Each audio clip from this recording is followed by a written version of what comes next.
Shalom, selamat pagi. Kembali lagi di video pembelajaran. Kali ini kita akan belajar tema 1, subtema 4, pembelajaran 5 dan 6. Tapi sebelum kita belajar, kita mau berdoa terlebih dahulu. Tuhan, terima kasih untuk hari ini kami bangun dari tempat tidur kami dalam keadaan sehat. Tuhan, sebentar lagi kami akan belajar online. Berkati pembelajaran hari ini ya Tuhan, dari awal, pertengahan hingga akhir, agar kami dapat mampu memahami materi hari ini dan berprestasi.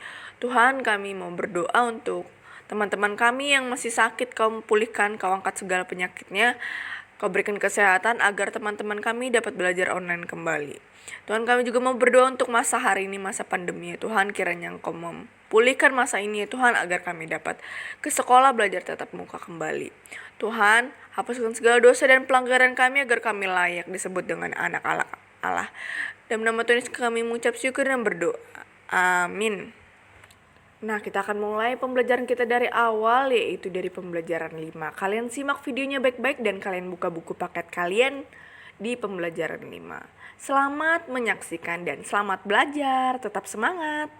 Di sini ada percakapan antara Lani dan juga Nina. Nah, anak-anak teacher sambil diperhatikan juga bukunya ya. Mari kita baca percakapan ini secara bersama-sama. Nina, itu tumbuhan apa di pojok terasmu? Oh, itu namanya suflir. Apakah tanaman suflir menghasilkan buah atau biji? Tidak, tumbuhan itu tidak menghasilkan buah dan biji. Oh, begitu ya. Jika tidak menghasilkan biji, bagaimana cara suflir itu dapat berkembang biak? Kata ibuku, suflir berkembang biak dengan spora.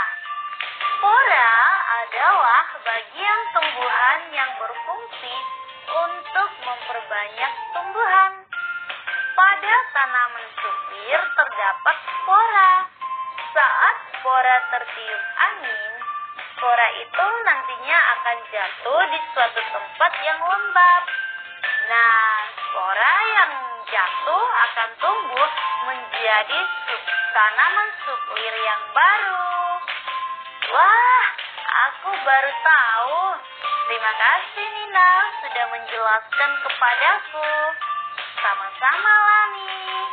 Nah, di dalam percakapan antara Lani dan Nina ini, mereka berbicara tentang pastinya tanaman, yaitu tanaman, yes, that's right, suflir.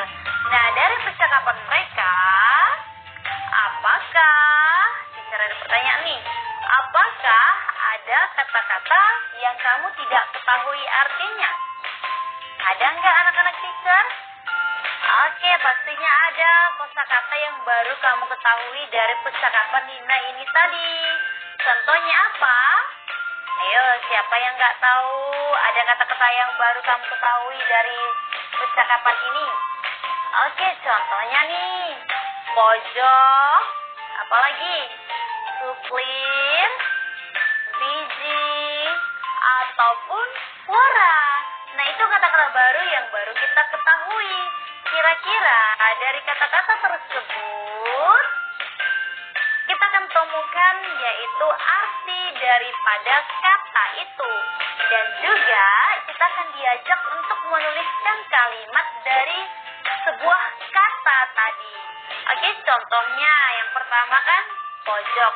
Pojok itu artinya di sudut atau di ujung. Nah, coba kita buat kalimatnya dengan kata pojok. Contohnya nih, ibu meletakkan bunga di pojok teras rumah. Nah, jadi kalau dikatakan menuliskan kalimat dari sebuah kata, berarti di dalam kalimat itu harus ada terdapat kata yang diminta. Nah, ini dia pojok. Oke, kalimat yang selanjutnya adalah suflir tadi. Suflir artinya tumbuhan yang tidak menghasilkan buah dan biji. Nah, contoh kalimatnya, suflir berkembang biak dengan spora. Nah, kira-kira anak-anak kita ada lagi kalimat lain? Pasti banyak lagi kalimat yang boleh kita buat. Yang selanjutnya adalah biji. Biji artinya artinya isi buah yang apabila ditanam akan berbuah. Nah, contoh kalimatnya nih, ada banyak tanaman yang dapat menghasilkan biji. Contohnya salak. Nah, apalagi anak-anak teacher yang dapat menghasilkan biji yang apabila ditanam akan berbuah. Yes, that's right. Contohnya kemarin kita pelajari pepaya, ya kan? Apel, nah dan yang lain-lain juga. Yang terakhir adalah spora. Spora merupakan bagian tumbuhan yang berfungsi untuk memperbanyak tumbuhan. Contoh kalimatnya nih, tumbuhan paku, jamur, dan lumut merupakan tumbuhan yang berkembang biak dengan spora. Nah, di sini terdapat kata spora. Nah, sampai di sini anak-anak teacher pastinya sudah paham dong mengenai kosakata yang baru dan juga mengerti arti dari kata itu dan menuliskan kalimatnya. Kita lanjut ya. Ayo mengamati. Lani dan Nina saling bercerita tentang kebiasaan melestarikan lingkungan masing-masing. Sebagai bagian dari lingkungan, kita memiliki hak dan kewajiban yang harus dilaksanakan. Menjaga lingkungan merupakan salah satu kewajiban kita sebagai warga negara. Kita harus ikut serta dalam menjaga sumber daya yang ada. Nah, untuk melestarikan lingkungan itu, setiap warga, semua yang ada di lingkungan tersebut, kita harus saling melestarikan. Baik anak kecil, baik orang dewasa, pokoknya semua orang yang ada di lingkungan tersebut harus saling menjaga dan juga melestarikan lingkungan kita. Supaya bagaimana? Nah, bagaimanakah cara melestarikan lingkungan? Ada yang tahu anak-anak teacher? Nah, itu tadi, supaya bagaimana mengapa kita harus melestarikan lingkungan tersebut? Nah, manfaatnya, beberapa cara yang dapat kita lakukan untuk melestarikan lingkungan, contohnya, yaitu tidak membuang sampah sembarangan. Yang kedua, merawat tanaman. Yang ketiga, melakukan penghijauan. Ini artinya adalah menanam pohon atau menanam tanaman. Nah, supaya area di sekitar kita terasa sejuk, lingkungan kita terasa sejuk. Nah, itu dia artinya. Yang selanjutnya adalah menjaga kebersihan dan keindahan lingkungan tempat tinggal. Nah, begitulah cara yang dapat kita lakukan untuk melestarikan lingkungan. Nah, anak-anak teacher yang di rumah, apakah kamu sudah melestarikan lingkungan di sekitar kamu? Nah, jika belum, mari anak-anak teacher, sama-sama kita melestarikan lingkungan kita. Saatnya pembelajaran 6.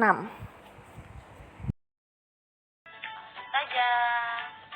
Nah, perkembangbiakan vegetatif alami di pembelajaran sebelumnya kita udah pelajari perkembangbiakan vegetatif alami. Contohnya dengan cara bagaimana? Ingatkan anak-anak teacher? Ya, dengan umbi, bisa dengan tunas, ataupun dengan spora. Nah, perkembangbiakan vegetatif buatan. Nah, contohnya dengan cara apa? Stek, mencangkok, dan menempel. Nah, dari perkembangbiakan ini, hari ini kita akan pelajari perkembangbiakan vegetatif buatan. Nah, vegetatif buatan atau perkembangbiakan buatan adalah perkembangbiakan tanaman yang terjadi karena adanya bantuan manusia. Nah, itu dia artinya vegetatif buatan, adanya ikut campur tangan manusia dalam pertumbuhan daripada tanaman tersebut. Nah, contohnya apa ya? Mari kita perhatikan contohnya menanam dengan stek. Stek merupakan salah satu cara menanam tumbuhan. Stek disebut juga sebagai perkembangbiakan buatan pada tumbuhan. Stek dapat dilakukan dengan cara memotong bagian tumbuhan misalnya batang, tangkai, atau daun. Nah, stek ini terdapat beberapa stek.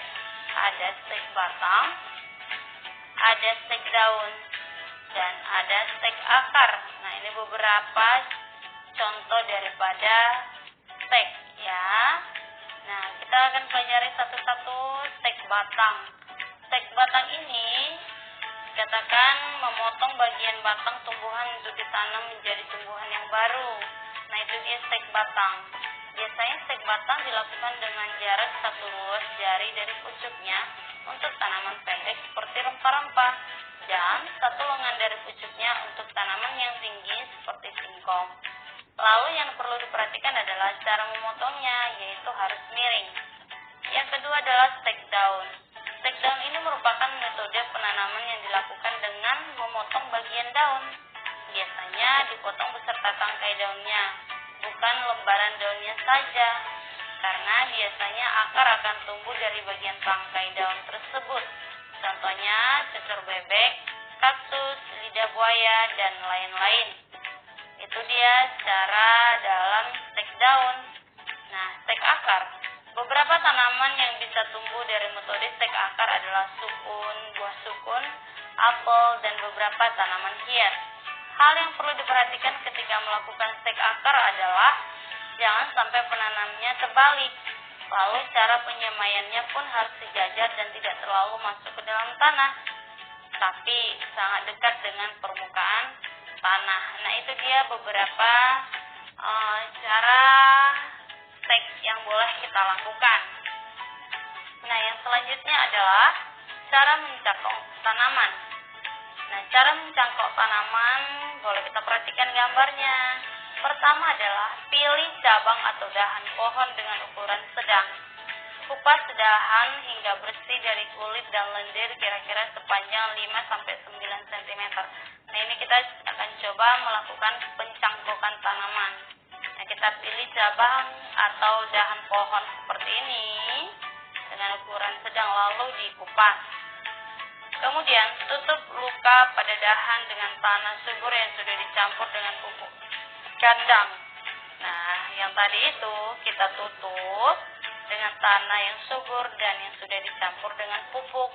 Nah, yang ketiga adalah tutup luka pada dahan dengan tanah subur yang sudah dicampur dengan pupuk kandang. Nah, setelah kita tutup pakai tanah subur tadi, lalu kita tutup lagi. Lalu siram cangkokan setiap pagi dan sore, biasanya akar akan tumbuh dalam waktu sekitar sampai 2 bulan. Nah, begitu cara mencangkok sebuah tanaman.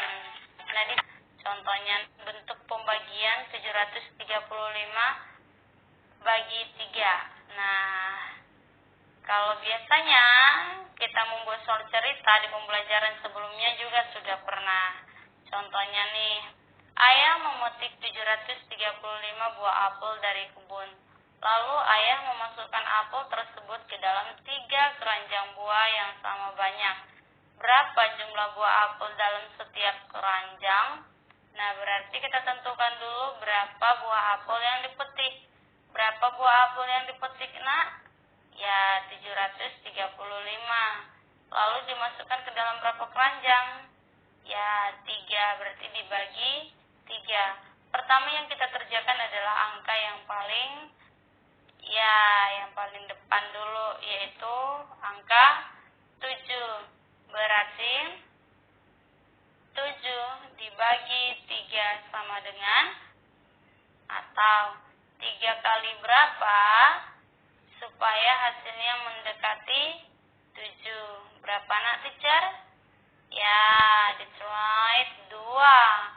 Lalu kita kalikan 2 dikali 3 sama dengan 6. Oke, kita tuliskan 6. Lalu kita kurangkan 7 dikurang 6, ya 1.